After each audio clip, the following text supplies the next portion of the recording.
Well, hello everyone. This is Pistol Crossbow Fan, and something a bit different on my channel this time.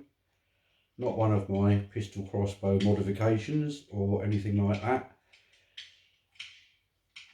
I'm making this video as a direct response to a couple of channels that I subscribe to have recently said that they're going to upload videos themselves with scary stories and things that they have witnessed in the past as we are approaching Halloween. So Jim M is one of the channels, and Weapons Collector another one. They have both said that they're going to do one of these soon, and I thought, yeah, why not? I'll share with everyone a story, or not really a story, but the events that my brother and I witnessed some years ago, which to this day I can't quite work out what it was all about really. So I'll get started. Just to set the scene, it's 1985 or thereabouts. My brother and I both living at home. We lived at the time in Ventnor on the Isle of Wight. Ventnor is on the south coast of the island, and he had just bought himself, a few months previous to this, a little car. I think it was his first car. Anyway, it was a Mini, and black Mini if I remember correctly, and he'd spent quite a lot of time getting it running nicely and doing the inside out and putting a new dashboard in, etc. And he'd made a really nice job of it. So what you do when you buy your first car and it's all up and running, of course, is drive everywhere just for something to do. On this one evening, which was sort of mid to late summer, as I say, 1985 or thereabouts, we both went out for a ride in his new car,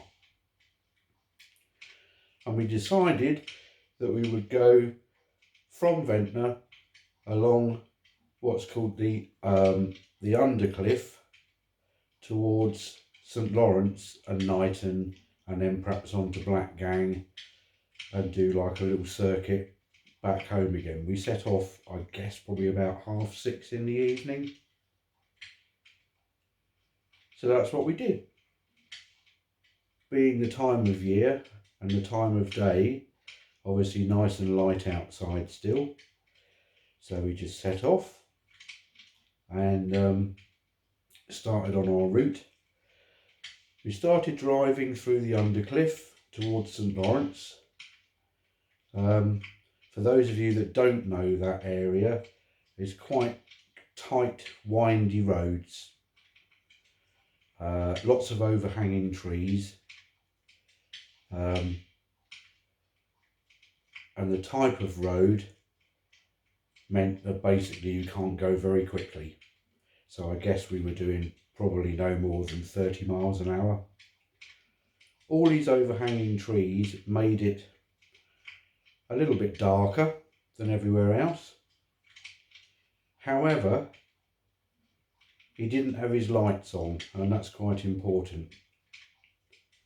It was still plenty light enough to see what you were doing without putting the car headlights on. Anyway, we're driving along, and as far as I can remember, he put a new cassette player in his car, and I think we were listening to Dire Straits, the new album that had just come out, because he was into Dire Straits. So we're driving along, not really saying anything, just enjoying the ride, taking it all in, listening to this music. And as we approached a little old church that came up just with a few steps directly off of the road, there was a gate and a hedge either side of that gate, and then the church just beyond that. As we approached that from maybe, oh, I don't know, 50 yards away, something like that, as I say, not going very quickly, neither of us talking, all of a sudden, from this entrance into the church and onto the road, stepped out what I can only describe as a huge, and I mean huge, black, shaggy dog shape. To say it was black is an understatement. If you said it was actually an outline of something, and inside that outline it was completely devoid of all light, that's how black it was. Anyway, it was walking leisurely out onto the road and across the path that we would very shortly cross ourselves, and stopped in the middle of the road. It must have realised that something was coming towards it. It turned and looked at us, and the expression on its face was, well, it wasn't a dog at all. It had much more human-like features, but it was just the look on its face. When it realised that we were coming towards it and we'd seen it, it was like, almost like a snarl, and it seemed to be thinking, what on earth do you think you're doing looking at me? It was hideous. Anyway, it probably stood like that for half a second, maybe a second, looking at us with absolutely fiery red eyes. They were like little LED lights, its eyes. And that's why I'd mentioned earlier that we didn't have the headlights on, so there was no reflection from the car in its eyes. They were just burning red eyes. Anyway, it then turned its head in the direction that it wanted to go, continued to walk across the road at a reasonably slow pace, and then just disappeared up into the trees the other side of the road, and it was gone. By which time we had passed the spot where it had been stood in the middle of the road. We went a little way past that, and one of us said to the other, and I can't remember to this day who it was, but one said to the other, "Did you just see what I saw?" And the other one said, "Yes." "What was it?" "I don't know." "Wasn't very nice, was it?" "No." "Should we go a bit quicker?" "Yes."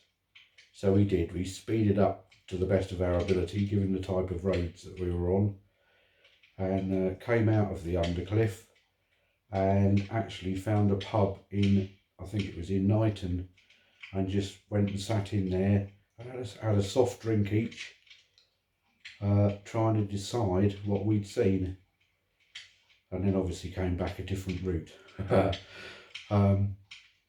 To this day, I do not know what we saw. All I know is that we both saw it at exactly the same time.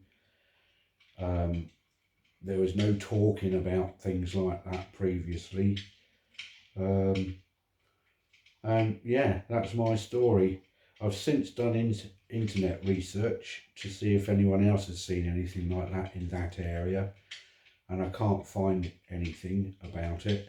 However, there's plenty of accounts of huge black dogs with fiery red eyes that appear, well, certainly in the UK, at lots of different locations over the years.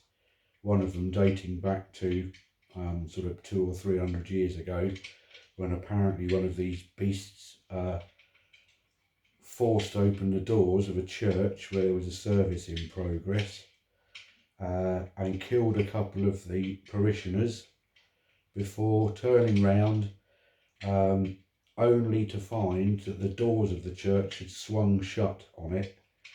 And to this day, from what I understand, you can still see claw marks in this door, because the door's original still, and claw marks where the thing was clawing at the door and eventually managed to get it open.